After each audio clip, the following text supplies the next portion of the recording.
Hello YouTube. So recently Craig from Kiblams has set up a group on Facebook.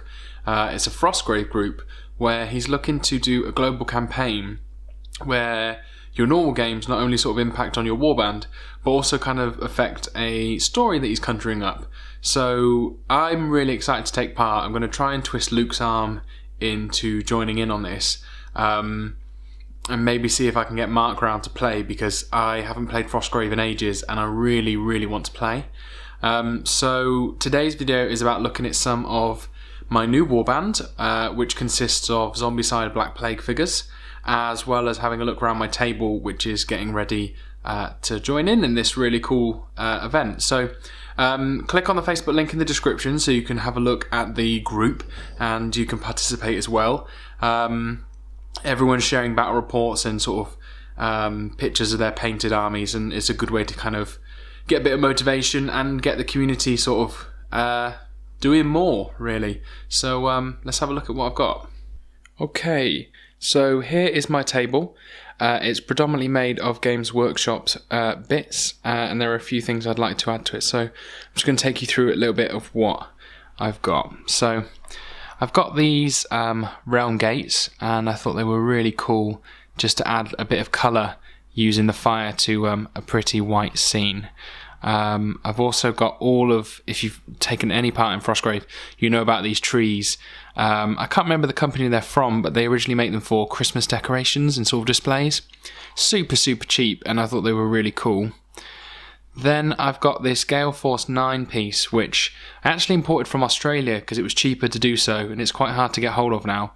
But I just really like the resin sort of water on it, which is cool. Then we've got some walls.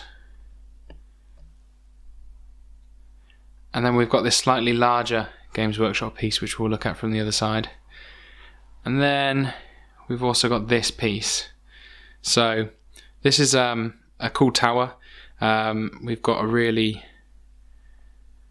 nice guy standing on the top, and then what's cool about this one is so it gives a bit of different levels by going up these stairs. But inside, so what you can't see inside on the video is that it's got lots of blood swirling pools. I can't seem to get the camera to focus on that and change the lighting. It doesn't seem to want to have it, but that adds a bit of difference to it. Okay, so then on the other side we've got the Dragon Dais, which I think looks pretty cool. So the cool thing about this one is that it's floating above like a pool of souls. And I'm just again trying to add a bit of colour to a pretty white board. And then this is the other side of that main piece.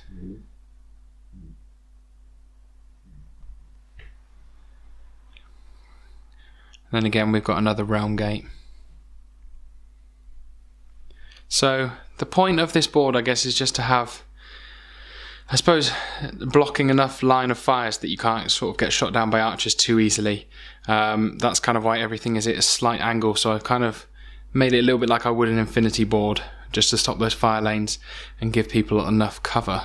So one of the other things I have is this old set, the Temple of Skulls from Games Workshop, which I think could work really well for changing things up a little bit.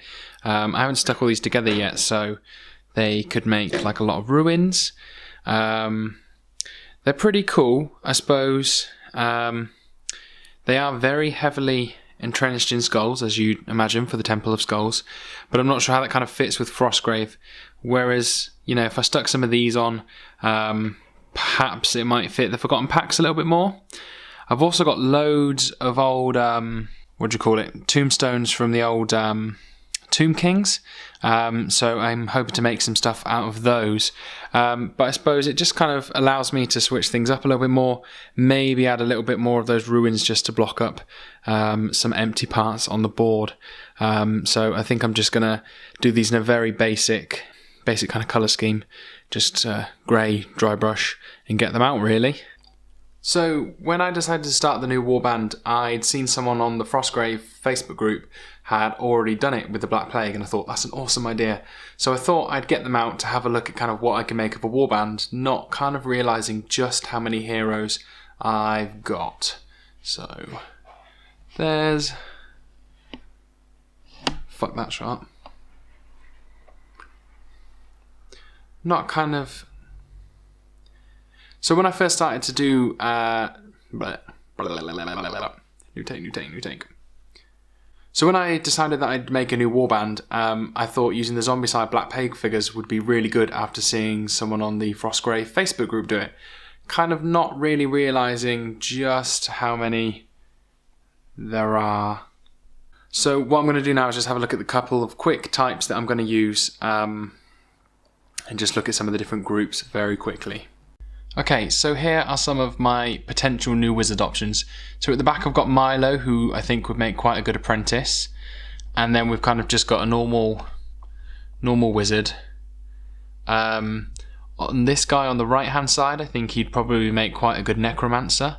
Or maybe even something to do with the dark pacts, maybe like a Thermitage, maybe. Or sort of maybe a summoner of demons. I think this lady will be really cool for a necromancer army. She's got friggin' hands on chains, so I think she'd be really cool. But also I suppose another necromancer arm option would be this guy. And then last but not least, we've got Bob, who I think can make a really cool soothsayer, or something to do with very sort of natural beastie sort of elements. He looks pretty cool. So over here I've got my options for my archers. They've all just got bows. I suppose I particularly like this lady at the back just because she's wearing a wolf skin, which looks pretty cool. Then over here I have my options for my crossbows.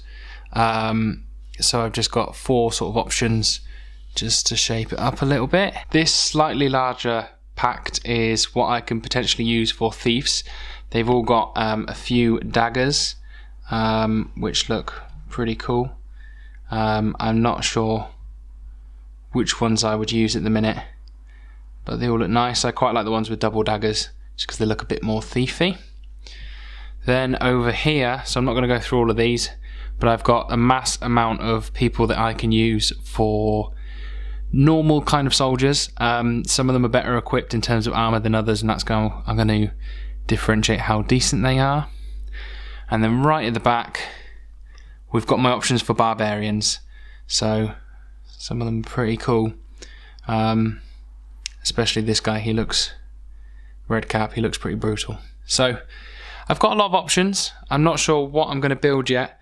I haven't kind of actually had a look at proper lists, but I'd like to do something different than have my normal elementalists as my main mage. So yeah, lots of things to up and coming.